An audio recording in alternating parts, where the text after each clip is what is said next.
llegan tarde se acercan al final del presente, porque si les pido que no lleguen 40 minutos tarde, llegan al presente porque a mí no. No sé si se acuerda que yo me senté delante y le comenté. Sí, no, lo digo en general para que sepan Sí, la verdad que no. que generalmente vamos al principio. Ok, perfecto. A veces por ahí arrancamos con la clase y se toma al final, pero generalmente arrancamos al principio. Pero nada, para tener presente y que esté tranquilo. Muy bien. Lo que vamos a hacer hoy, lo que vamos a ver hoy, dando una oportunidad, ¿no?, a lo que veníamos viendo, que ya lo mencionamos, pero no vimos con profundidad, tiene que ver con, estuvimos viendo la clase pasada por ahí para el que no estuvo, bueno, el tema de fuentes del derecho, qué es el derecho de integración, las fuentes, los sujetos, el vínculo con el derecho internacional público y también sus diferencias, y lo que nos toca de alguna manera ver hoy tiene que ver con una, digamos, tipología en términos de integración, es decir, como una suerte de clasificación en tipos de integración. Hay varias clasificaciones posibles, obviamente también desde dónde la miremos, ¿no? Desde qué ámbito, de qué dimensión, desde qué perspectiva, pero a nosotros nos van a interesar concretamente dos tipologías, dos clasificaciones. Lo que es tipos de integración en el sentido económico y tipos de integración en el sentido institucional, o sea, tipos económicos de integración, tipos institucionales de integración. En realidad hoy lo que vamos a usar, les voy a dar un panorama de ambos, ¿sí? Pero vamos a trabajar más que nada los económicos y de acá a dos clases, y ahora les explico por qué de acá a dos clases, vamos a volver y vamos a intensificar de alguna manera, profundizar lo que tiene que ver con los tipos institucionales, viendo sobre todo las características de la supranacionalidad, del tipo de integración supranacional. Y bueno, de ahí vamos a también, por contrapartida, sacar, digamos, las diferencias con los tipos intergubernamentales, más allá que algo estuvimos hablando las reuniones pasadas. ¿Por qué, digamos, hay una clase intercalada entre los tipos económicos y los institucionales? Porque la clase que viene, o sea, el martes, nosotros lo que vamos a contextualizar es todos estos tipos económicos de integración, cómo se vinculan con, siempre de una perspectiva económica, lo que es el multilateralismo económico a nivel internacional, que es el plano de la cooperación económica internacional, que se materializa principalmente a través de las reglas de, en su momento, el GATT y desde el 95 para acá, de la Organización Mundial del Comercio, de la OMC. Porque, me adelanto simplemente a comentarles esto, la OMC tiene ciertos principios, ciertas reglas que, desde una primera mirada, una mirada más o menos superficial, parecen incompatibles con la integración regional. Porque de alguna manera el multilateralismo económico lo que busca es que todos liberalicen las economías, que los mercados se amplíen, que se faciliten los negocios, y entonces el hecho de que venga un grupo de estados y diga, pero nosotros queremos integrarnos un poco más, en principio sería incompatible porque se supone que esto es a nivel multilateral, que tiene que haber obligaciones recíprocas y justamente de orden internacional, de orden multilateral. Sin embargo, me anticipo también a decirles que a su vez esas reglas que tiene la OMC, que por ejemplo una de las principales es el principio de no discriminación, que es esto de, bueno, justamente si no puedo discriminar, ¿cómo hago para otorgarle más preferencias a uno por sobre otro? Ese principio que tiene algunas expresiones concretas, algunas reglas concretas, que vamos a ver la próxima, por no adelantarnos tanto, tiene excepciones. Como casi todo en el derecho, hay reglas y hay excepciones, y dentro de esas excepciones es donde nos permite compatibilizar con la integración regional, sobre todo desde la dimensión económica. Siempre, obviamente, más allá de que estamos trabajando esta dimensión, o sea, lo económico, lo vemos desde un punto de vista jurídico, ¿sí? Bueno, ¿qué obligaciones? O sea, tienen objetivos económicos, ok. Ahora, ¿qué arquitectura jurídica, qué infraestructura jurídica es necesaria para poder cumplir con esas obligaciones económicas? No es que vamos a focalizarnos en puramente lo económico, evidentemente que no, lo vamos a ver desde lo que a nosotros nos interesa, pero no podemos desconocer que cuando uno se refiere al qué es lo que se integra, por eso el qué es lo que se integra, bueno, lo que se integra justamente tiene que ver con las economías. El tema es qué de la economía, qué parte de la economía, qué sector de la economía, ¿sí? Porque siempre vamos a encontrar que dentro de la integración regional va a haber una persecución clara de objetivos económicos. El tema es justamente cuáles son esos objetivos económicos, de qué van esos objetivos económicos. Entonces, un poco esta primera clasificación nos da cuenta de qué es lo que se integra.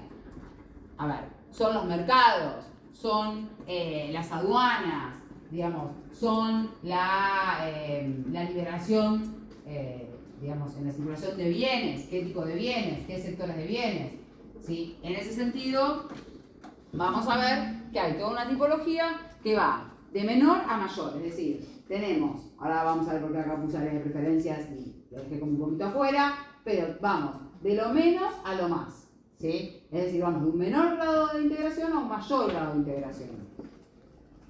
Una aclaración, creo que les dije la vez pasada, pero por las dudas no está de más reiterarlo, que, digamos, si bien, evidentemente, para llegar a una unión económica, eventualmente una unión monetaria, habrá que sortear todas las etapas previas, porque no se logra una moneda común, para decírselo sencillamente, de hoy para mañana. Esto implica todo un proceso, toda una evolución para poder alcanzar esa moneda común. Lo cierto es que no necesariamente todo proceso de integración va a pretender, digamos, superar todas las instancias para llegar a una máxima integración. Puede ser que los objetivos que se plantean, el qué quieren integrar, sea, digamos, un qué menos ambicioso. Sean objetivos menos ambiciosos que se queden, en un buen sentido, a mitad de camino. Que quieran solo una zona de comercio, que quieran una unión aduanera y hasta ahí llegan, que quieran un mercado común, o que vayan por más y efectivamente quieran una unión o comunidad económica, lo van a ver con los dos nombres, da lo mismo, e incluso dentro de lo que sería la unión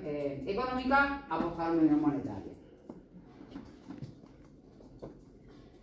Entonces, esto, digamos, es una relación que vale la pena hacer, y otra relación que vale la pena hacer, que es un poquito más genérica, es que estamos hablando de tipos ideales. Entonces, a ver, hay ciertas características que hacen que una sola área de comercio sea eso, que una unión aduanera sea una unión aduanera, que un mercado común sea un mercado común, que una unión económica sea una unión económica, pero lo cierto es que cuando esto lo llevamos, estos tipos ideales los llevamos a los casos concretos, a la realidad, bueno, muchas veces se da que para completar lo que sería una zona de comercio me faltan algunos requisitos o condiciones, o que tal vez es una zona de comercio plus. ¿Por qué? Porque es una zona de comercio, pero es un poco más que una zona de comercio, sin necesariamente llegar a una aduanera.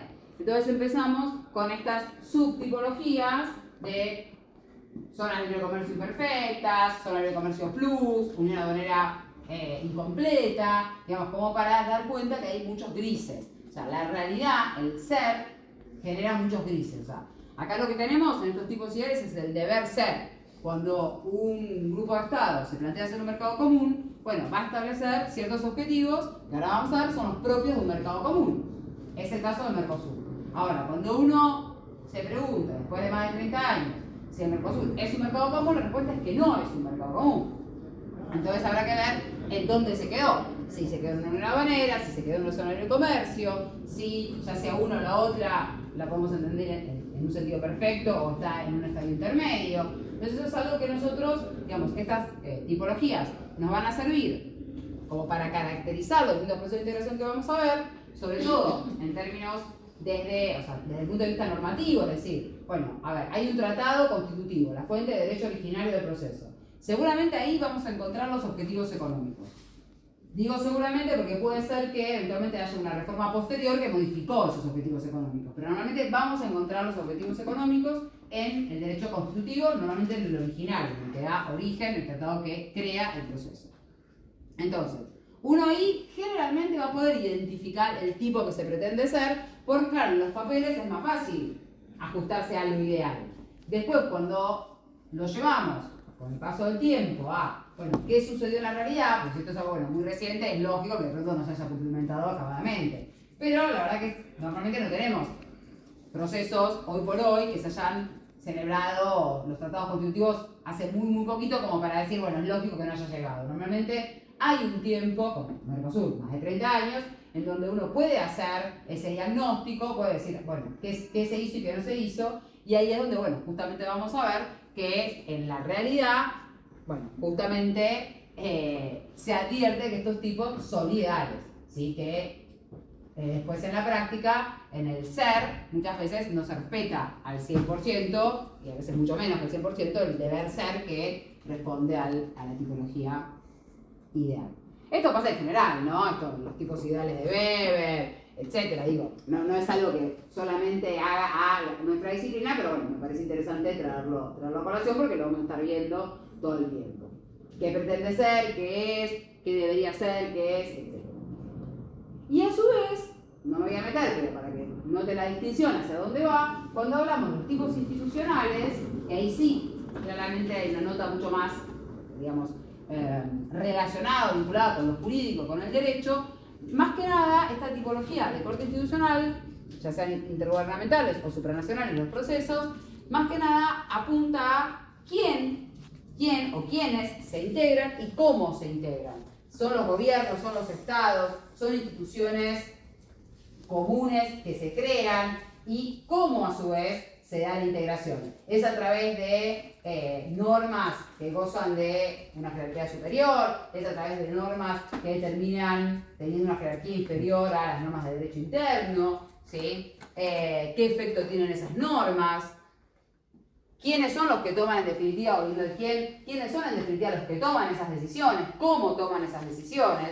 Sí, tiene que ver más que nada justamente con el aspecto decisional, ¿sí? ¿Quién decide? ¿Cómo decide? Y el quién decide y el cómo decide está muy asociado a lo jurídico, porque en definitiva son normas las que nos van a decir quiénes deciden, cómo deben hacerlo, cuál es el producto de ese proceso decisorio. Entonces hay, bueno, una mirada todavía mucho más jurídica, si se quiere, que en la tipología económica. Y lo cierto es que cuando esto lo llevamos a la realidad, un tipo supranacional, en realidad uno habla desde un punto de vista general, intergubernamentales y supranacionales, pero cuando lo llevamos esto, como les decía, a la realidad, en realidad técnicamente no son supranacionales, sino que tenemos que hablar de supranacionales, porque es uno solo, que es justamente el que vamos a abordar acá ya unas pocas clases, que es la Unión Europea. No hay otro proceso que sea supranacional, en sentido estricto. El resto, por ende, uno podría encasillarlo dentro de los intergubernamentales, pero por supuesto que acá también, si bien son dos tipos, es como un poco más ilimitado, ¿no?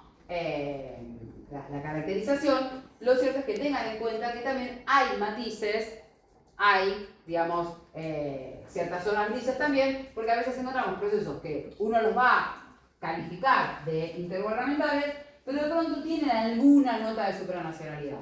Y en el caso de la Unión Europea, digamos que uno dice, sí, es supranacional y lo puedo calificar en esos términos, fantástico. Sin embargo, hay algunos aspectos que rozan la intergubernamentalidad, ¿sí? Que no son típicamente de orden supranacional. Ahora, obviamente que en general uno podría decir, la Unión Europea es supranacional, así como en general uno podría decir, el Mercosur es intergubernamental. Reitero, tanto en uno como en otro, y habría otros ejemplos que no me quiero meter ahora a darlos, uno advierte que puede haber algún matiz o alguna cuestión en donde uno podría llegar a conectarlo más con el otro tipo. Pero bueno, esto tiene que ver con una mirada más general, ¿no? De bueno, donde en todo caso lo puedo encasillar si me tengo que decidir por este binomio en donde no hay demasiadas alternativas. Reitero, ¿sí?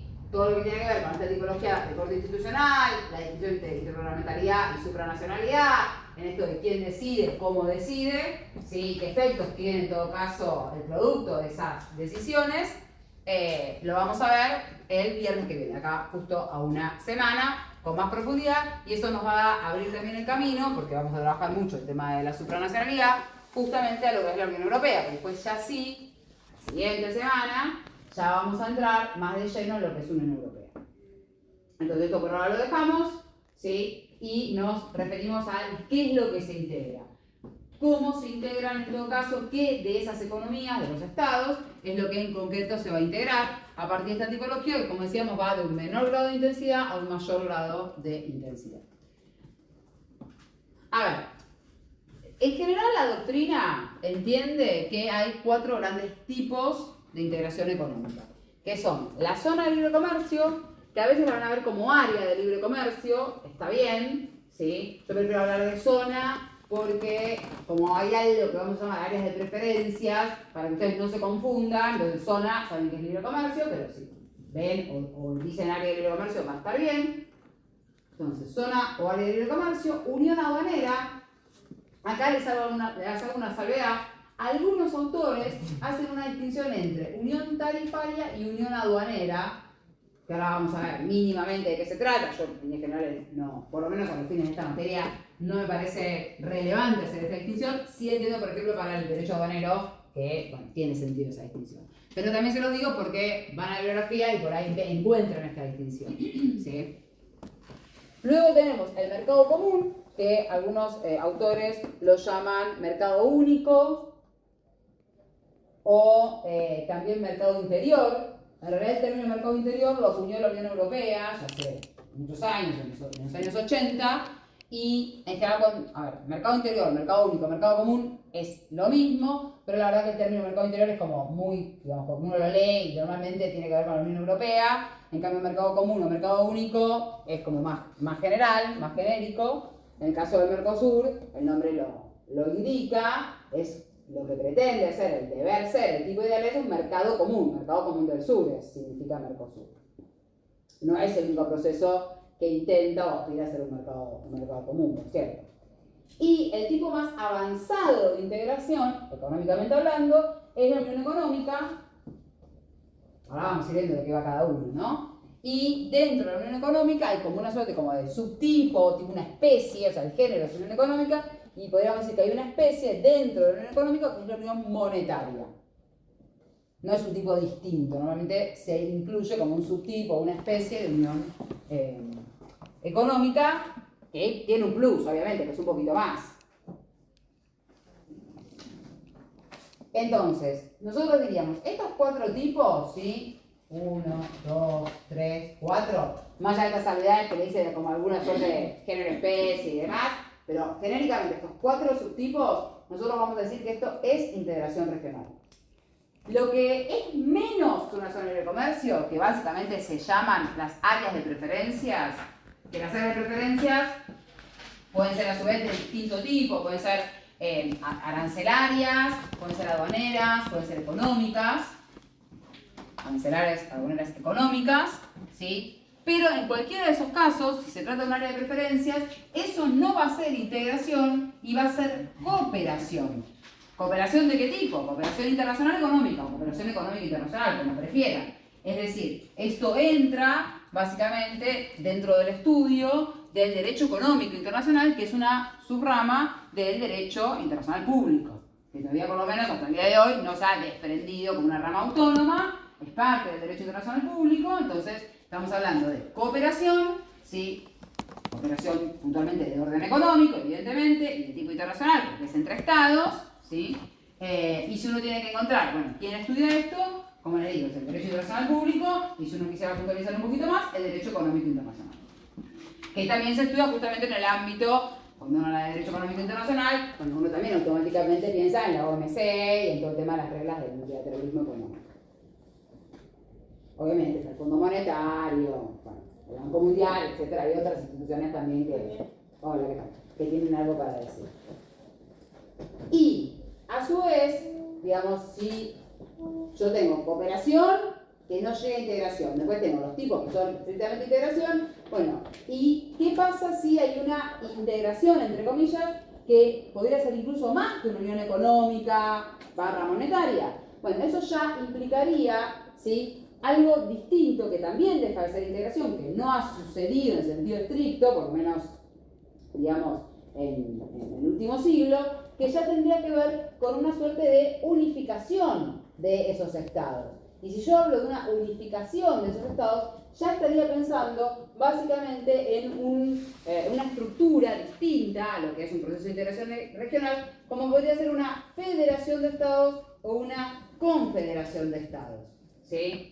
De alguna manera, si ustedes lo quieren ver, por ejemplo, lo que sucedió en el ámbito de los Estados Unidos de Norteamérica. Bueno, justamente ahí hay una confederación de estados, ¿sí? Pero eso, bueno, no se dio justamente en los últimos siglos ni anterior. Y ya en todo caso, cuando el grado de unificación es tal, digamos, que llevan a estructurarse, digamos, en lo que es una federación o una confederación de estados, bueno, evidentemente eso ya no es integración regional, y eso en todo caso, si uno dijera, bueno, ¿y dónde lo tengo que estudiar? Bueno, eso habría que estudiarlo dentro de la teoría del Estado y dentro en todo caso del derecho constitucional.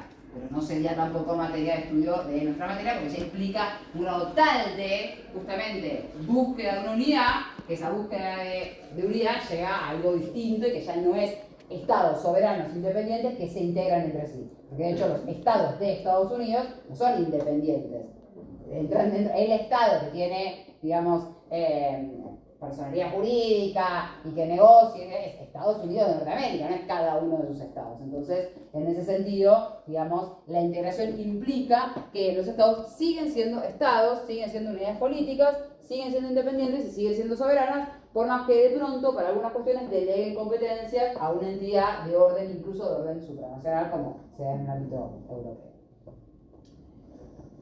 Obviamente no vamos a estudiar federaciones y confederaciones de Estado, porque es algo ya distinto. Algo vamos a mencionar, sí, de las áreas de preferencias, porque muchas veces son como el antecedente necesario para poder dar el salto a, sí, un proceso de integración regional en concreto. Las áreas de preferencias, yo les decía, bueno, a ver, pueden ser de distinto orden, pero lo importante que tengan en cuenta es que un área de preferencias, como el mismo nombre lo dice, significa que los estados que forman, que pueden ser 2 o más, por supuesto, que forman esa área de preferencias, se otorgan, en principio de manera recíproca, ventajas, beneficios entre sí. Por eso preferencias, para no utilizar el mismo término, ventajas, beneficios, preferencias, ¿sí? Y de ahí el nombre, área de preferencias. Esas ventajas, beneficios o preferencias, que reitero, suelen ser recíprocos, mutuos, ¿sí? Entre los estados que son parte, puede ser en general, digamos, en relación a un sector del comercio en particular, por ejemplo, un bien en particular, un tipo de bien en particular, por ejemplo, el sector automotriz, ¿sí? Puede ser en un sentido más amplio, por ejemplo, productos agropecuarios, que es evidentemente mucho más amplio, ¿sí? Sector textil, o puede ser incluso que en la generalidad del intercambio de bienes que se producen en los estados, existan esas preferencias, esos beneficios.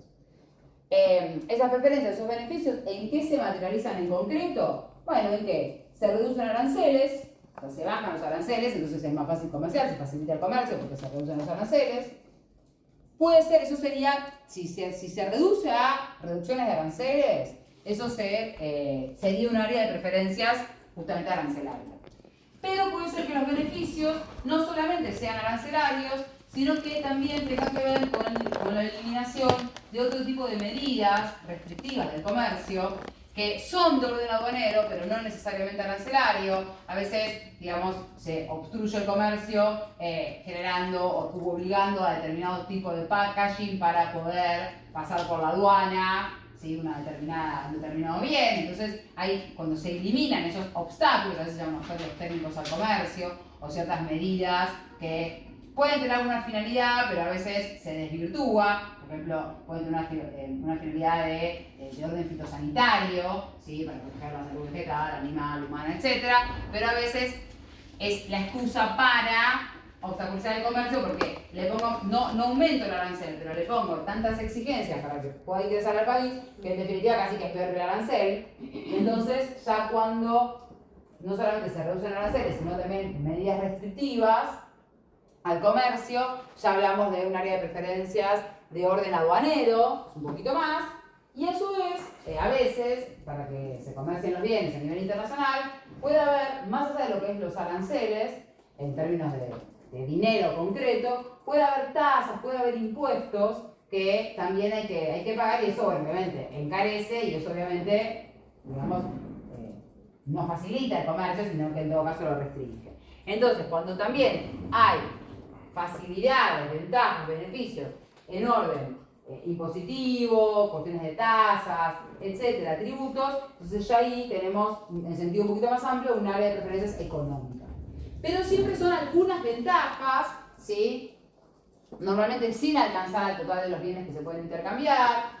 No implican esas ventajas alcanzar una libre circulación de bienes, porque se reducen los aranceles, pero no se eliminan, se reducen. Entonces, digamos, sigue habiendo siempre preferencias, ventajas, beneficios, como decíamos.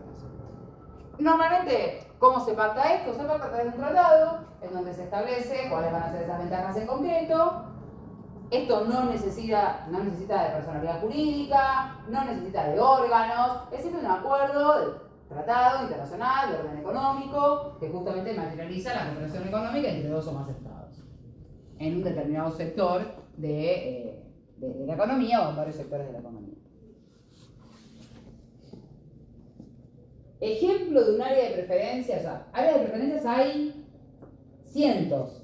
De hecho, en principio, digamos, se deberían notificar ante la OMC para como compatibilizar y que esté todo en orden. Entonces la OMC lleva un registro de áreas de preferencia, que lo llaman acuerdos comerciales, es lo mismo, es el término que utiliza la OMC, que son acuerdos comerciales en un sentido un poquito más amplio, y en realidad, o sea, la cifra va cambiando todos los años, pero hay como más de 300 áreas de preferencias, obviamente que nosotros no vamos a ver, primero porque son 300, segundo, porque como les venía diciendo, en principio esto no es integración regional. Puede ser, digamos, un primer paso para luego, si saltar al siguiente, por esto de que, bueno, son compromisos que no se pueden alcanzar de hoy para mañana, entonces hay que ir progresivamente, gradualmente, y a veces una forma de, o casi siempre, una forma de, digamos, justamente, gradualmente, ir hacia algún tipo económico de integración puntualmente, incluso en la zona de libre comercio, hay que pasar antes por una, digamos, una etapa de área de preferencias. Ahora, hay muchas áreas de preferencia, estas 300 o más, que no pretenden ser nada más que eso. Entonces esas directamente no nos interesan para nada, ¿sí? Y hay otras que sí, justamente lo establecen como un primer paso para. Y ahí hay una que puntualmente nos interesa, ¿sí? Que es la ALADI, que, a ver, es un proceso de integración en particular, nosotros vamos a ver en la parte especial, ahora solamente a los fines de que nos sirva como ejemplo. La ALADI, yo se las mencionaba la vez pasada, es la Asociación Latinoamericana de Integración, que se creó a través de un tratado celebrado en Montevideo en el año 1980, que tenía un antecedente que venía de 20 años antes, esto lo veremos en la parte especial. La ALADI en la actualidad está formada por 13 estados, entre ellos Argentina, de ahí que nos interese, ¿sí? Que son todos estados, como el nombre lo dice, latinoamericanos. ¿Sí? Está México, está Brasil, está Uruguay, está Paraguay, está Chile, están los países andinos, ¿sí? Está Panamá, algunos otros que no viene el caso numeral, son 13 en total. ¿Y qué sucede con la ALADI? La ALADI tiene un objetivo a corto plazo y un objetivo a largo plazo. El objetivo a corto plazo, ¿sí?,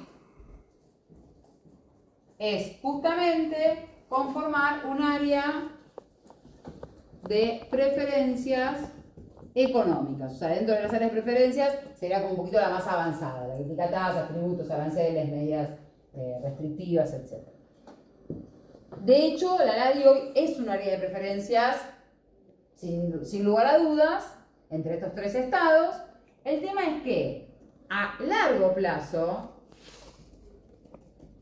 para lo cual no se definió el plazo, no se dijo 20 años, 30 años, 10 años, pretende ser la ALADI un mercado común. De hecho, concretamente, un mercado común latinoamericano, ¿sí? Con lo cual, pretende ser a largo plazo un estadio avanzado de integración, para el cual incluso tendría que sortear previo la zona de comercio y la arena aduanera. ¿Alcanzó este largo plazo al mercado común? No.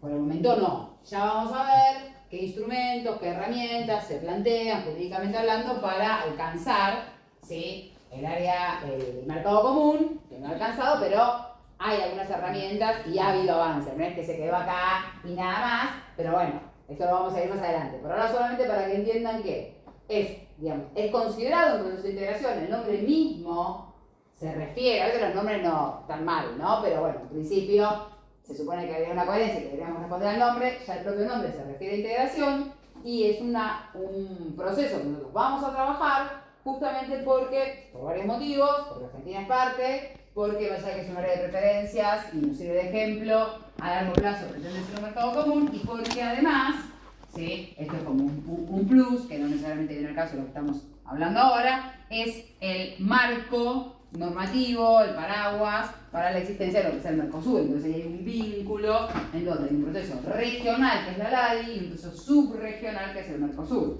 ¿sí? Cuando se habla de Mercosur, hablamos de un proceso de integración regional, pero si uno lo contextualizara, tenemos que decir que es subregional porque está en el marco de este proceso más amplio. Sí, había una pregunta por allá.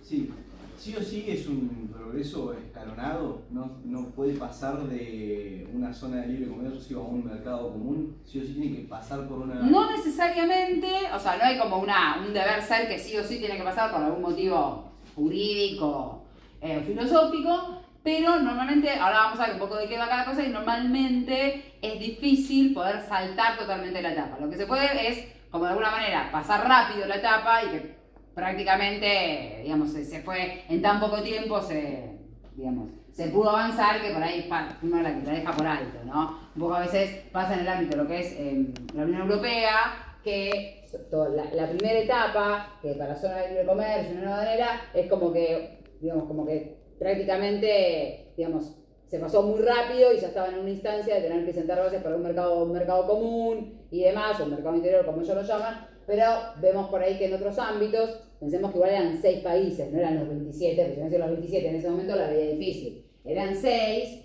y bueno, ya esto lo vamos a ver. De esos 6, entre 3, que eran los más pequeños, Bélgica, Países Bajos, que es lo que bueno, se llamaba hasta hace poco Holanda, se lo conocía como Holanda, el nombre ahora es Países Bajos, con todo el tema del mundial y demás que se habló, ya el mundial pasado, y Luxemburgo. Esos 3 países eran de los 6, esos 3 eran parte de los 6.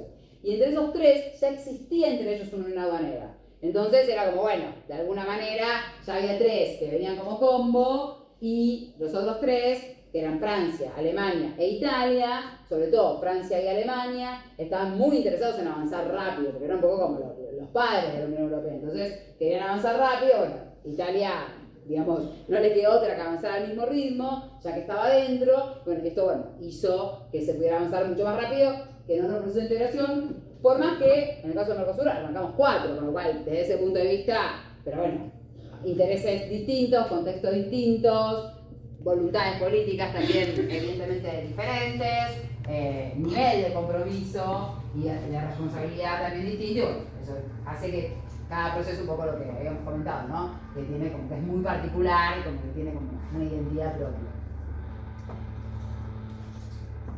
Entonces, nos sirve de ejemplo la DADI por el momento para establecer un área, para dar cuenta de un área de preferencias económicas concretamente, y que bueno, la vamos a estudiar, como les decía, justamente porque no se queda con ese objetivo, sino que pretende mucho más. Bueno, ya vamos a ir viendo qué logró, qué no logró, qué herramientas tiene para lograrlo y demás, pero esto lo vamos a ver en la parte especial, lo vamos a ver después del primer parcial. Ahora, hasta ahí, no, digamos, o sea, si estamos dentro de lo que es un área de preferencias en sentido estricto, no estamos en integración. ¿Cuándo sí estamos en integración? Bueno, cuando se constituye esto, ¿no? Lo que se denomina la zona de libre comercio. ¿Qué significa ya una zona de libre comercio? Indudablemente significa más que un área de preferencias, porque si no, no tendría sentido. Supongamos que tenemos 3 estados, ¿sí? Pueden ser más, pueden ser 2, pero bueno, supongamos que tenemos 3 estados, A, B y C. Y obviamente que dentro de A, B y C se producen diferentes bienes, ¿sí? Esos bienes que se producen en A por un lado, B por el otro, C por el otro, los vamos a denominar bienes originarios. Es decir, si ingresa A un bien desde D, bueno, ese bien no es originario de A, ¿sí? Porque es un bien que se produce en D, o que tal vez vino de E, no interesa, pero no es de A. O sea, tienen que ser bienes originarios. ¿Cómo se establece cuándo un bien es originario? Bueno, hay casos que son fáciles. Por ejemplo, digamos, si son el maíz que nace, digamos, del territorio de la tierra de Argentina, o del país A, o del país de que se trate, ¿sí? O sea, todo lo que tiene que ver con los productos primarios, ¿sí? De orden muchas veces agropecuario, por ejemplo, vacas que nacen en Argentina, que se crían en Argentina y que luego se comercializa la vaca, o se comercializa la carne de la vaca, o se comercializa la leche de la vaca. Bueno, ok, digamos, esos son bienes originarios que no es muy difícil poder, dar cuenta de que son bienes originarios de un país o de otro. Pero como hay otros que son un poco más difíciles, que son los manufacturados, porque ¿qué pasa ahí? Puede ser que un producto que pasa por un proceso de industrialización, aunque sea simple, ¿sí? A ver, puede ser que intervenga un solo país, entonces, bueno, también ahí es originario y punto. El tema es que a veces por ahí viene materia prima de otro país, por ahí la materia prima es más que nada de un país, pero justamente el proceso de industrialización pasa por otro. Piensen, por ejemplo, en un tema, por ejemplo, el tema automotor, todo el tema de las autopartes, o todas las cuestiones tecnológicas, ¿no? Que se ensambla. Bueno, y ahí, ¿de quién es originaria una computadora que se ensambla en Argentina? ¿Es originaria de Argentina? ¿No es originaria de Argentina? Ya ahí empezamos con más dudas. Incluso más sencillo. A ver, supónganse un queso que se realiza en Argentina, o sea, el queso se produce en Argentina, pero la leche proviene de Países Bajos. Bueno, el queso es argentino o no es argentino, siendo que la materia prima principal no es argentina. Justamente para poder establecer y deslindar si es de un país o es de otro, se establece lo que se conoce, y ahí empieza a actuar el derecho, las normas de origen. O sea, lo que establece en definitiva cuándo un bien es originario y cuándo no, son las normas o reglas de origen. Que tienen mucho de contenido aduanero, que no vamos a ver, esto es para que se entienda nada más, en donde en general, bueno, hay distintos sistemas para establecer normas de origen. Los procesos de integración que son zonas de libre comercio tienen normas de origen. De hecho, el Mercosur, pese a que se supone que es un poco más que una zona de libre comercio, mantiene normas de origen. El ámbito del proceso que se venía dando en América del Norte también, tiene todo digamos, hay mucho dedicado a eso. Y por ejemplo también en el ámbito del multilateralismo, de la OMC, también hay normas de origen, porque bueno, también es el tema de, bueno, está bien, hay ventajas, hay beneficios a nivel multilateral, el tema es que, bueno, tienen que ser originarios los bienes, entonces también están las normas de origen a escala OMC. Les decía, hay distintos sistemas para establecer normas de origen, hay por ahí los dos más conocidos, son uno que es el del valor agregado, que tiene que ver justamente con un porcentaje de valor agregado. Entonces, sí, por ejemplo, a ver, es un bien que, bueno, está conformado por distintas materias primas, por distintos países, pero hay, por ejemplo, un 50% que pertenece a Argentina, o la, digamos, producción del bien, por ejemplo, digamos, en un 50%, en un 60%, en un 70%, habrá que ver, normas de origen menos exigentes o más exigentes. Cuanto más aumentemos el porcentaje de valor agregado, la norma de origen es más exigente, lo considero como bien originario del país A o de Argentina, si pongo un ejemplo más concreto. Por ejemplo, en justamente un debate que se planteó en América del Norte, entre Estados Unidos, México y Canadá, es que Estados Unidos lo que viene forzando desde Trump para acá, del primer gobierno y ahora en el actual, es justamente a elevar, digamos, las normas de origen, hacerlas más restrictivas, más difíciles de cumplimentar. Entonces, por ejemplo, en el tema automotor, dice, bueno, un 75% del auto debe, digamos, ser tanto en cuanto a la producción del auto, al armado del auto, como a las materias primas provenientes de, digamos, por ejemplo, de Estados Unidos, para considerarlo originario de Estados Unidos, o de Canadá o de México. Si resulta ser que, digamos, hay mucho proveniente de China, no va a cumplir con el 75% y no entraría como bien originario. Entonces se elevan, se aumentan, se dificultan esas normas de origen, son más estrictas. Cuanto más proteccionistas queremos ser, básicamente Trump tiene una política proteccionista, bueno, evidentemente las normas de origen, digamos, se elevan en cuanto a su rigurosidad. Entonces, ese es un tipo de norma de origen, y hay otra norma de origen, otro tipo de norma de origen, que se conoce como el salto de partida arancelaria. Porque en realidad cuando los estados comercian entre sí, cada estado en realidad los fines de comerciar con otros estados tiene nomenclaturas que tienen que ver con justamente todo el catálogo minucioso, como de menú, súper minucioso y detallado, de todos los bienes justamente que se pueden intercambiar. Entonces, ahí lo que tenemos es esas nomenclaturas arancelarias se dividen en partidas, subpartidas e ítems arancelarios. El ítem es como el producto en su mínima expresión, ¿sí? Entonces, les hago un ejemplo sencillo, ¿sí? Una partida arancelaria, digamos, puede ser leche. Obviamente que después tenemos, dentro de las subpartidas, ¿sí? Leche de vacuna, leche de cabra, leche pasteurizada, leche tal, ¿sí? Y después está dentro de esas como el ítem concreto con la marca, otros detalles, vitamina C, vitamina D, vitamina E, lo que sea. Bueno. Ahora, una partida distinta, ¿sí? Es el queso. Porque el queso no es leche, es otra cosa. Entonces, cuando hay un salto de partida, es decir, de leche, tenemos un producto nuevo y distinto que es el queso, se entiende que por más que la leche, por ejemplo, provenga del país D, si el queso se hizo en el país C, el queso es originario de C. Porque ese salto de partida hizo que ya el producto, digamos, vaya a tener origen en el país donde el producto efectivamente se manufacturó, el producto se produjo. Esto no es, a ver, no le vamos a tomar, digamos, no sé, tipos de normas de origen, nada, pero para que entiendan el por qué están las normas de origen, de dónde salen las normas de origen, digamos, para justamente determinar los bienes originarios, ¿sí?, de un país o de otro, que son los que se van a poder comercializar entre sí. Entonces, si hay un bien que en realidad, digamos, el queso se hizo en D, no es parte de la zona de libre comercio y por ende no es originario y por ende no va a poder, y ahí viene el dato, circular sin arancel. Es decir, lo que va a suceder respecto a los bienes originarios, ¿sí?, entre A, B y C, es que van a circular libres de aranceles.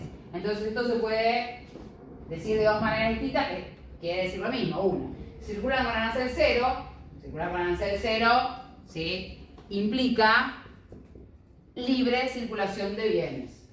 Libre circulación de bienes, ¿de todos? No, de los originarios. Y para eso tenemos que tener normas de origen.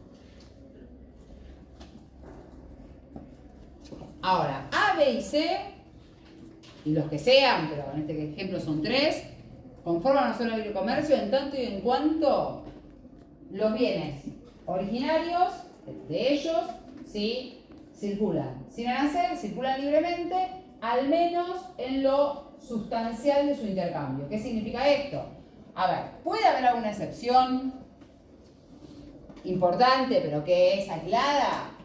Puede haber varias excepciones, pero que de pronto cuantitativamente sea un número, pero que no afecte, digamos, la producción y el comercio de los productos originarios del país. Bueno, eso es una zona de libre comercio igual. Mientras que en lo sustancial del intercambio se circulen los bienes originarios sin arancel, con arancel cero, circulan libremente, es todo lo mismo, ¿sí?, vamos a tener una zona de libre comercio que se va a entender que es completa, que es total, ¿sí?, que es una zona de libre comercio en sentido estricto. Ahora, A, B y C, respecto a terceros estados, D y todo el resto, mantiene su política comercial totalmente independiente. O sea, ¿qué arancel le impone a D? Es un problema de A. No lo tiene que consultar ni consensuar con B y con C, ¿sí? Y de pronto A puede imponer un arancel más alto y B un arancel más bajo, ¿sí? O a su vez A tiene este acuerdo con B y C, pero también puede tener otro acuerdo con D. Y entre A y D circula también, por ejemplo, hay una zona de libre comercio entre A y D. O sea, se pueden superponer las zonas de libre comercio. ¿Por qué? Porque frente a terceros, los estados son totalmente independientes, no hay nada en común. O sea, el tema es lo que pactan entre ellos. Entonces, no hay un obstáculo para que A, B y C a su vez puedan conformar con otros estados áreas de preferencia, zonas de libre comercio. ¿Sí? Entonces, a veces vemos que se dan esas superposiciones. Eso tiene que ver con una cuestión de voluntad política, con quién quiero comerciar, hasta dónde, cómo negocio, qué grado de profundidad alcanzo, ¿sí? Pero esto es factible. Tampoco requiere una zona de libre comercio personalidad jurídica. ¿Puede tenerla? Sí, pero no la necesita porque no funciona como una unidad. Son 3 estados que pactaron entre sí que todo el intercambio, o la gran parte del intercambio de sus bienes originarios circulan sin arancel. Ahora, los estados A, B y C, siguiendo el ejemplo, se pueden quedar ahí y no interesarles ir por más. Pero les puede interesar avanzar en la integración y decir, bueno, ya está, somos una zona de libre comercio. Bueno, ahora planteémonos la posibilidad de negociar frente a terceros países, siempre en lo económico-comercial, porque es en donde estamos en esta tipología, ¿sí?, como una unidad.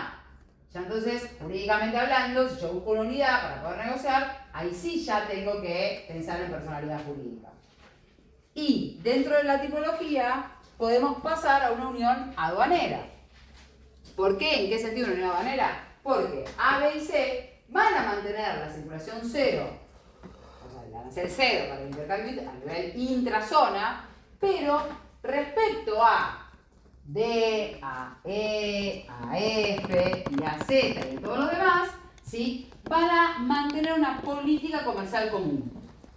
Entonces ya IA no va a poder hacer lo que quiere con D, o B no va a poder hacer lo que quiere con Z, sino que van a tener que consensuar lo que hacen, lo que negocian o no negocian con D, con Z y con todos los demás.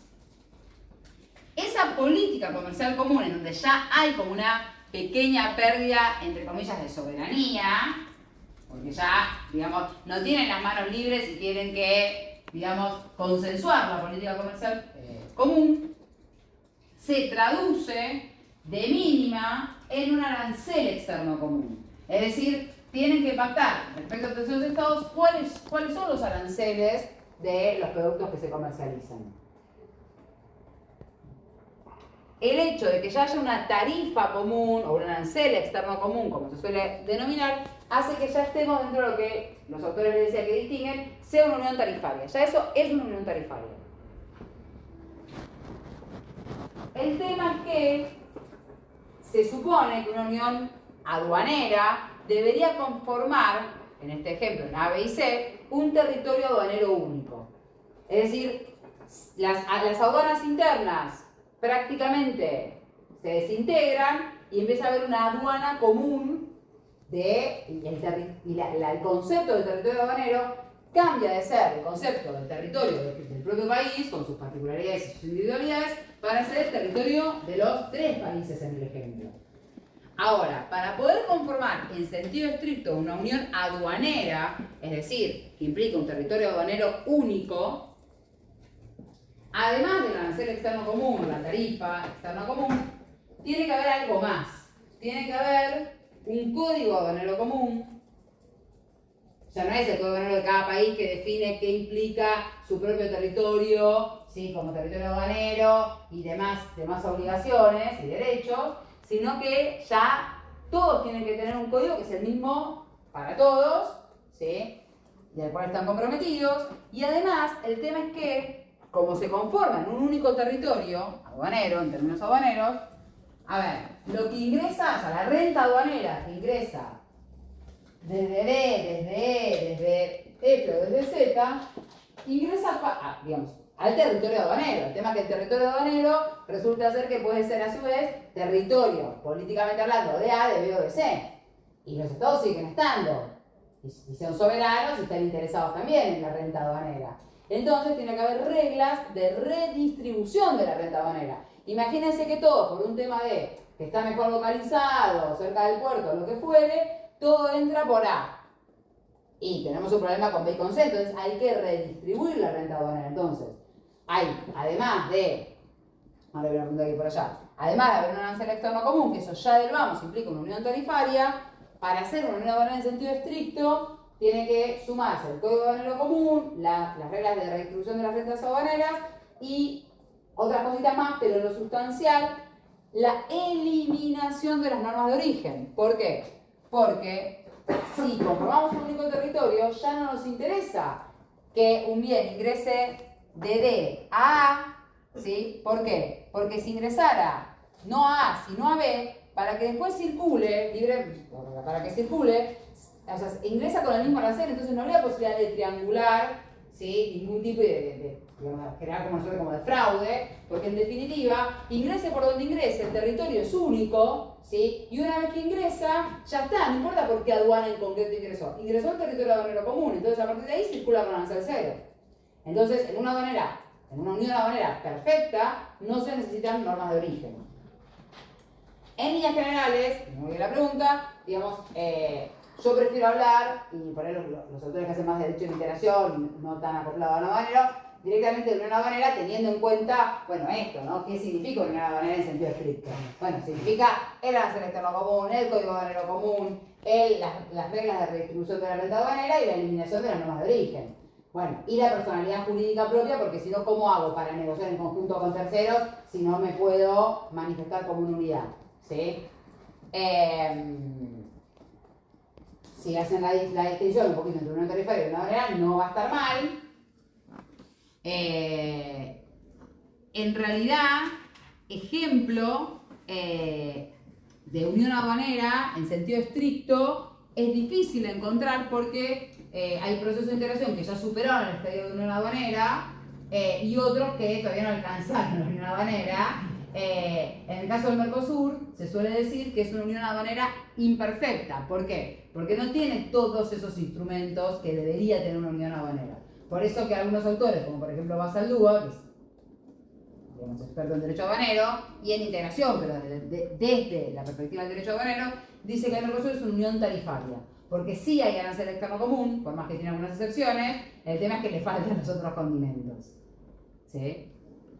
Y una cosita más antes de olvidarme, voy a la pregunta y antes de avanzar también, que si yo quisiera dar un ejemplo de zona de libre comercio, que no se los pasé por alto, en general, como ejemplo de zona de libre comercio, siempre se puso la integración en América del Norte, que bueno, se conoció como el NAFTA, después se conoció como el NAFTA 2.0, coloquialmente hablando, pero por el momento podemos manejarnos así. El tema es que ahora medio como que esa integración en América del Norte está casi que desintegrada, pero bueno, básicamente el proceso que se dio tradicionalmente desde los 90 para acá, entre Estados Unidos, Canadá y México, era una zona de libre comercio en sentido perfecto, sin pretender más. Era eso y punto. Era como un ejemplo ideal para decir que es una zona de libre comercio.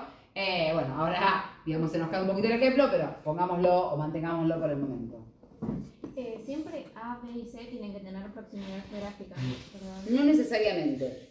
Casi siempre en la práctica sucede que sí, por esto que un poco decíamos, ¿no? Que en general, a ver, justamente por este tipo de beneficios que se otorgan, normalmente el hecho de que compartan fronteras simplifica mucho. Entonces, cuando uno piensa, bueno, ¿qué bases deberían tener los estados en común para poderse integrar de una manera más sencilla? Bueno, una es justamente el espacio geográfico, el hecho de compartir límites, o sea, no todos con todos necesariamente, pero que entre todo el territorio se compartan límites. Obviamente también hay otras bases que tienen que ver con cuestiones de bases culturales, bases sociales, que también son muy importantes porque si comparten frontera, pero, digamos, tienen, digamos, sistemas sociales, culturales, jurídicos incluso totalmente diferentes, bueno, es difícil poder armonizar y poder llegar a algo.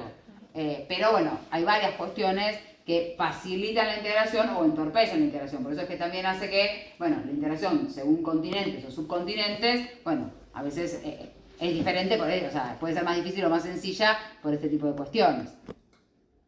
En parte, Estados Unidos, en alguna medida, que nunca estuvo muy interesado en integrarse, se vio en la necesidad de, digamos, hacer algo dentro de su territorio, de su región, diríamos, justamente con Canadá, que comparte una gran frontera, y con México, que también comparte una importante frontera, porque, bueno, evidentemente, digamos, a ver, se vio ante la necesidad de liberalizar el comercio y a su vez, Canadá, Costo, ¿no? También el tema de costo, ¿no? También cuestión de transporte y demás, y también ni hablar Canadá y México interesados, porque como tienen Estados Unidos en el medio, y bueno, en términos de justamente todo lo que tiene que ver con para poder transportar los bienes, toda la cuestión de comunicaciones y demás, era un problemón. Entonces un poco como que se vieron, por ahí México con algún mayor grado de interés, si se quiere, como un país en desarrollo, la posibilidad de integrarse con países desarrollados, que bueno, se supone que eso debería, en teoría, beneficiar, pero en el caso de Canadá y Estados Unidos, un poco por obligación. ¿Sí? El tema que, bueno, cuando viene un presidente como Trump, que tiene como una mirada muy particular, en general sobre el comercio internacional, y sobre el derecho internacional y demás, bueno, por ahí lo ideológico termina siendo más fuerte, por ahí que el mismo interés económico que puede llegar a tener. Por eso también puede ser una cuestión que, bueno, que tenga que ver con una coyuntura actual y habrá que ver qué pasa de acá a unos pocos años. Igual esto en la parte especial lo vamos a ver bien. A mí me llama la atención respecto a los bienes originarios, los tratados que ahora hubo últimamente con el área el tema de ahora de vaca muerta, del gas y petróleo con diferentes países, por el boom que hay en esa materia prima. Sí, bueno, ahí hay algunas normas de OMC, que hay normas de origen a nivel multilateral y hay algunos acuerdos puntuales que establecen, por ahí, mismo incluso hasta áreas de preferencias, tienen muchas veces un, digamos, como dentro del acuerdo, pero que se celebra, tienen normas de origen concretamente para esos estados que pactan. Cuando no se establecen normas de origen específicas, si son estados partes de la OMC, que es altamente probable por la cantidad de estados partes que tiene, se aplican por defecto las de la OMC. Y después algo vamos a ver más cómo finalizando el curso. Ahora, hasta acá, bueno, ya pensando en la Unión Habanera, bueno, claramente ya hay como una idea de mayor delegación, de mayor puesta en común, de decisiones. Bueno, hay como un desarrollo también desde el punto de vista jurídico que tiene que acompañar, que es más importante. Pero puede pasar que los estados, una vez que alcanzaron este estadio, al menos si no de manera plena, bueno, de una manera bastante significativa, pueden decir, bueno, avancemos un poco más y constituyamos, siempre entre A, B y C, salvo que alguno se sume y adhiera, pero mantengamos A, B y C, lo que se conoce como un mercado común. Entonces, ya no solamente el territorio que conforman A, B y C va a ser un territorio aduanero común, sino que además se va a establecer entre ellos un mercado único. O sea, en cambio, cada país, no sabe ser un país, unidad política, etcétera, es un mercado. O sea, el mercado nacional. Es el mercado, digamos, en el sentido que, bueno, a ver, circulan bienes, circulan también servicios, circulan capitales, inversiones, ¿sí? Dinero en definitiva, circulan las personas, más que nada cuando pensamos en el mercado pensamos en trabajadores, ¿sí? El tema es que eso, en cambio de pasarlo a un mercado nacional, lo pasamos a un mercado regional. Entonces, se conforma entre, en este ejemplo, A, B y C, un mercado común o un mercado único. El territorio que conforman los tres estados, siempre siguiendo el mismo ejemplo, ¿sí? Conforman un único mercado. Por eso esta idea de la Unión Europea de hablar del mercado interior, ¿sí? ¿Qué significa decir que entre dos o más países hay un mercado común o un mercado único? Significa que a todo lo que ya teníamos, que implicaba la libre circulación de bienes, no solamente originarios, porque ya por ser una unión aduanera, libre circulación de bienes en general, la política comercial común, que viene de la mano de la unión aduanera, le vamos a sumar 3 libertades más. La libre circulación de servicios, que hoy por hoy es muy importante, porque a veces los servicios son más importantes incluso que los bienes. Entonces, libre circulación de servicios, libre circulación de capitales, todo lo que tiene que ver con inversiones, todo el ámbito financiero, y libre circulación de personas, que no es necesariamente la persona como tal, como ciudadano, sino que es la persona como trabajador, como fuerza laboral, ¿sí? Por eso es que se habla muchas veces de factores de producción, porque cuando hablamos de factores de producción es básicamente, digamos, tierra, capital y trabajo. Bueno, la tierra no puede circular libremente, el trabajo sí, a partir de las personas que trabajamos, y los capitales también. Entonces, cuando pensamos en un mercado común, van a ver que muchas veces se identifica como el de las 4 libertades. ¿Por qué? Porque a la de capitales, servicios y personas hay que sumarle la que ya teníamos, que era la de bienes. Entonces habla de las 4 libertades que caracterizan al mercado común o único: libre circulación de bienes, de servicios, de capitales y de personas, que reitero, no estamos pensando en la persona turista o en la persona en su calidad de ciudadano, sino que estamos pensando en la persona como fuerza laboral. El Mercosur pretende ser esto, y cuando uno lee, y ya lo vamos a leer en su momento, el artículo primero del Tratado de Asunción, que es el que crea el Mercosur allá por el año 1991, justamente establece en ese primer artículo que se pretende constituir un mercado común. ¿Por qué? Porque habla justamente de estas 4 libertades. No es que dice, quiero ser un mercado común, sino que se refiere como objetivos a estas 4 libertades. El tema es que se ha quedado a mitad de camino en varias de esas libertades, ya cuando vamos al Mercosur esto lo vamos a ver.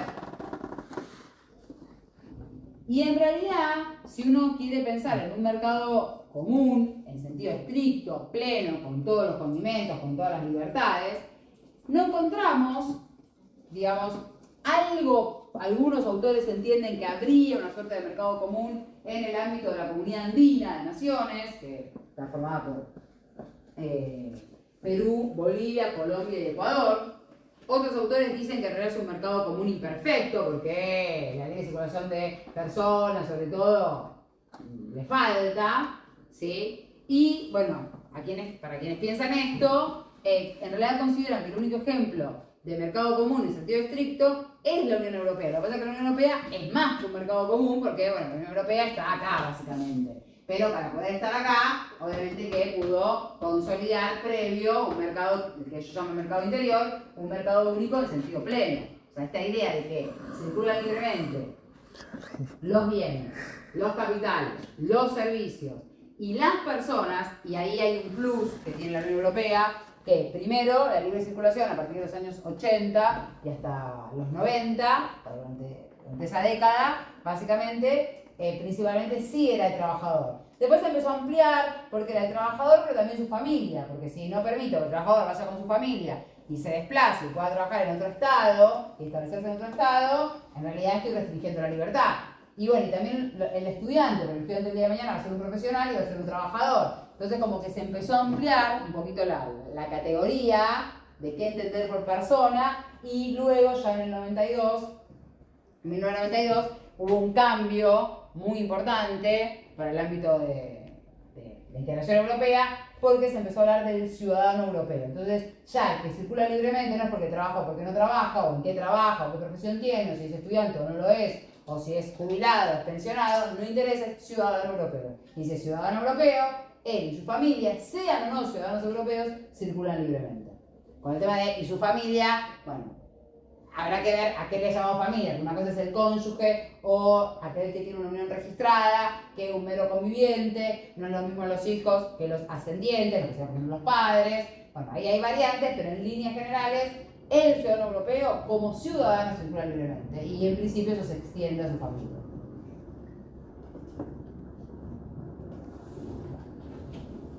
Y esto, bueno, jurídicamente el hecho que haya un mercado común es un montón, porque para poder materializar realmente esas libertades, bueno, tiene que haber un montón de acompañamiento del derecho. Por ejemplo, imagínense, para lo que tiene que ver, por ejemplo, la ley de circulación de trabajadores. Ok, ¿qué hacemos con los profesionales? ¿Cómo circulan libremente? ¿Cómo reconocemos esos títulos?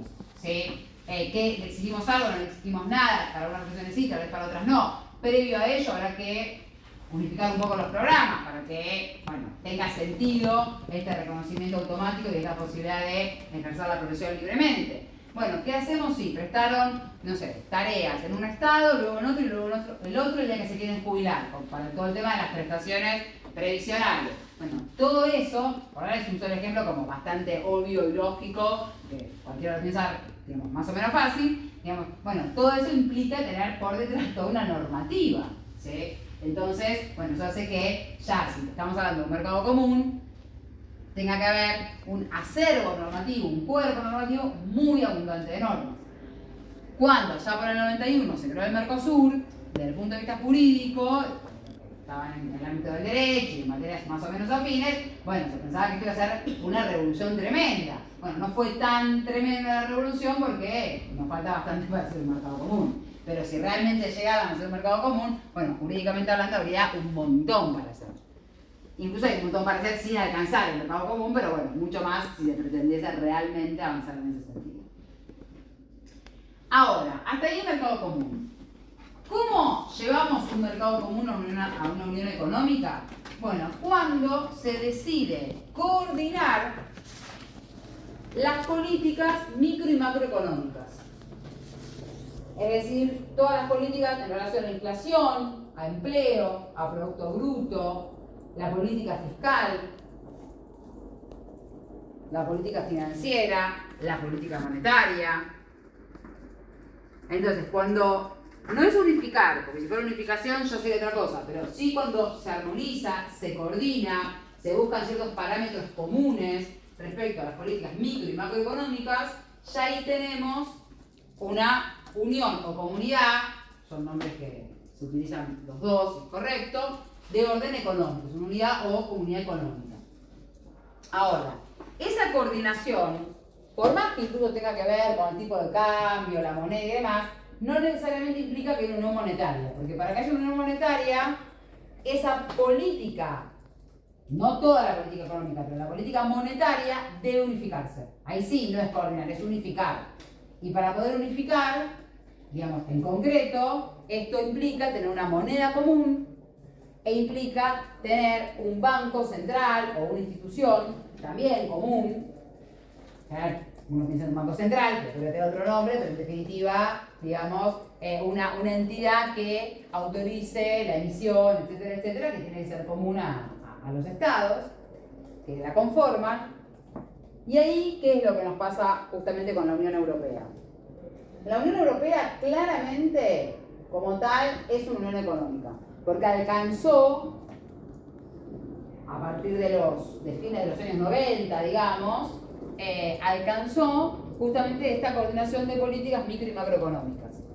El tema es que algunos estados, pero no todos, querían justamente un pasito más y querían ser una unión monetaria porque justamente querían decir, bueno, no vamos a unificar todas las políticas micro y macro, pero sí la monetaria, y para ello, bueno, planteemos una moneda común, que termina siendo el euro en concreto, y planteemos una institución que lo regule, que es el Banco Central Europeo, que tiene sede en Frankfurt, Alemania.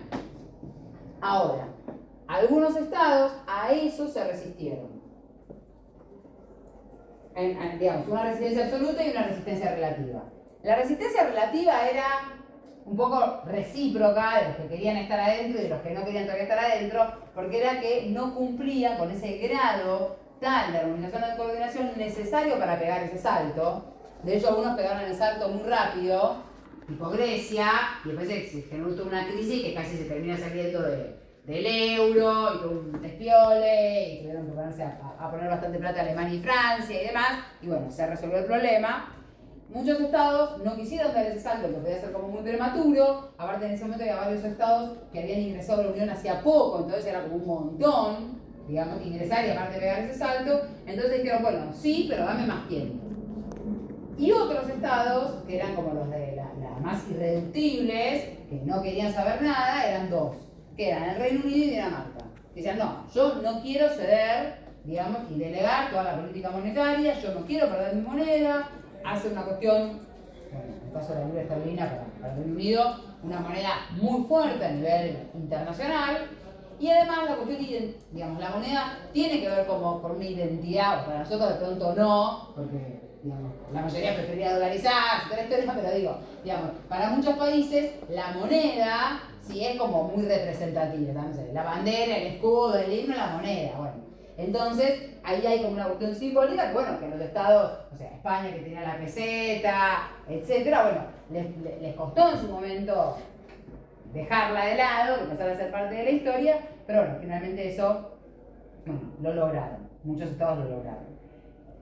El Reino Unido, por otros motivos, o sea, si bien se les permite digamos, tener esta excepción para Dinamarca y para el Reino Unido de, bueno, no les interesa estar, ok, que no estén. El tema es que desde que el Reino Unido se fue, hay una mirada más hacia, bueno, está bien, si no están todos hoy, tienen que estar todos en algún momento. Y ahí medio como que Dinamarca, como que se la está intentando arrastrar, porque, a ver, posiblemente a Dinamarca nunca le hubieran dado esa excepción, como que hubieran forzado que, bueno, o te metes adentro de la Unión Monetaria o andate. El tema es que, como el Reino Unido no les interesaba que se fuera, entonces le dieron la excepción, al dárselo a uno porque no se lo daban a otro. Entonces, bueno, pero la cosa de la salida del Reino Unido cambió en este tema y en algunos otros. Entonces, bueno, ahora hay como una mirada más de decir, bueno, la Unión Monetaria se tiene que completar para los 27 estados y para los que se sumen también. ¿Qué sucede en la actualidad? En números, ¿sí? La Unión Europea son 27, por ende hay una Unión Económica de 27. La Unión Monetaria en la actualidad son 21. De los 6 que están por fuera está Dinamarca, que bueno, que mientras tanto la pilotea y se mantiene reacio, y hay otros estados, ¿sí?, que generalmente son los que ingresaron en los últimos años, que todavía están como con plazos, algunos plazos perentorios, otros plazos más flexibles, para alcanzar la moneda común, ¿sí? O sea que se supone que en un tiempo, que no sería mucho más de 5 años, al menos debería haber entre los 26. Hay que ver qué hacen con Dinamarca, más allá de que políticamente hubo discusiones como para forzarla a ingresar, y hay negociaciones en ese sentido, ¿en qué terminan esas negociaciones? Y bueno, por otro lado también hay estados candidatos a sumarse a la Unión Europea. Uno es Ucrania, por toda la problemática de la guerra con Rusia, pero hay otros estados, Montenegro, Serbia, hay otros estados que están dando vueltas para un eventual ingreso. Bueno, si en unos años esos estados ingresan, posiblemente no estén automáticamente dentro de la zona euro o unión monetaria, que es lo mismo. Coloquialmente a la unión monetaria se la llama la zona euro, que es justamente, digamos, todos estos estados que comparten la moneda, que hoy son 21, eran 20 desde hace poquito, se sumó uno más, ahora son 21, Croacia se sumó hace poco, que fue de los últimos países en ingresar, y bueno, ahora se sumó a la unión monetaria. Y bueno, y esto sería básicamente el esquema de los tipos económicos de integración y cómo son como estas muñecas rusas, ¿no? Como estas mamushkas, digamos, como que de alguna manera, si bien no hay que llegar a la máxima, no podemos quedar en la chiquitita, pero para llegar a la máxima están, digamos, previas las anteriores. Por eso esto que es difícil, por todo lo que implica, parece fácil decirlo, pero por todo lo que implica saltar de un estadio a otro, que normalmente, si bien idealmente se podría, en la práctica es difícil. Entonces, generalmente, aunque sea por un corto periodo, hay un estadio de pronto intermedio, no sé, es una zona de comercio, pasa por un estadio intermedio breve de una manera para pegar el salto al mercado común, ¿sí? Y entre medio esas zonas grises que les decía, porque bueno, a veces no, casi nunca esto es tan sencillo como me parece decir. ¿Dudas, preguntas de lo que vimos hasta acá? Okay. Creo que alguien le llegó tarde. Sí, Decime lo que llega. Chao, profe. Chao, hasta luego.